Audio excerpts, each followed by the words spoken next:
छात्र आंदोलन से सत्ता में आए मोहम्मद यूनुस को गद्दी हाथ से जाने का डर सताने लगा है। हैरानी की बात यह है कि हर बात के लिए भारत को कोसने वाले मोहम्मद यूनुस इस बार फिर घर में बिगड़ रहे हालात के लिए भारत को ही दोषी ठहरा रहे हैं।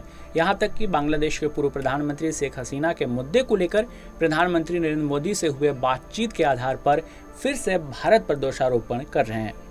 सत्ता में आने के बाद कई राष्ट्रों का वो भ्रमण कर चुके हैं। इसी क्रम में लंदन में स्थित चैथम हाउस को संबोधित करते हुए उन्होंने बांग्लादेश में हो रही गड़बड़ियों के लिए भारत और प्रधानमंत्री नरेंद्र मोदी पर ठिकरा फोड़ते हुए नजर आए। एक सवाल का जवाब देते हुए उन्होंने कहा, मैंने मोदी से कहा कि वे शेख हसीना को बोलने और बांग्लादेश में गुस्सा भड़काने से रोकने में मदद करें, जिस पर प्रधानमंत्री मोदी ने कहा कि यह सोशल मीडिया है, हम इसे नियंत्रित नहीं कर सकते, अब मैं क्या ही कर सकता हूँ। ये एक विस्फोटक स्थिति है, आप यह कहकर नहीं निकल सकते कि यह सोशल मीडिया है।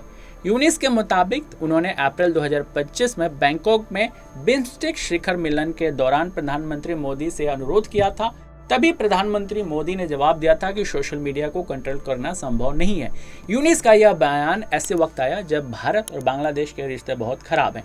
इतना ही नहीं, उन्होंने ये भी कहा कि अगस्त 2024 में शेख हसीना के सत्ता से बेदखल होने वाले और भारत में शरण लाने के बाद रिश्ते बिगड़े हैं। यहाँ रोचक बात यह है कि मोहम्मद यूनुस का यह बयान अनजाने में ही सही मगर शेख हसीना के बांग्लादेश में प्रभाव को दिखाता है। यूनुस की बातों से ऐसा लग रहा है कि अभी भी शेख हसीना की बातें बांग्लादेश की जनता सुनती है।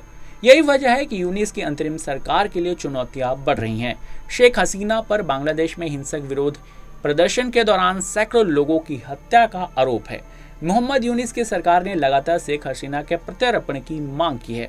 साथ ही जब से नोबेल शांति पुरस्कार वाले मोहम्मद यूनुस सत्ता में आए हैं, वे भारत से पंगा ही ले रहे हैं।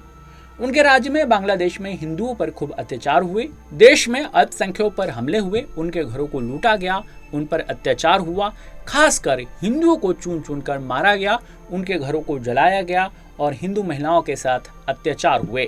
इन सब के बावजूद वह बांग्लादेश में हो रही हिंसा और विरोध के लिए भारत पर आरोप लगा रहे हैं। वहीं ऐसा करके वे लगातार अपनी चीन और पाकिस्तान प्रेम दिखा रहे हैं। अगर आप ताज़ा खबरों के साथ हमेशा जुड़े रहना चाहते हैं तो अभी हमारे YouTube चैनल पंजाब केसरी दिल्ली को सब्सक्राइब करें।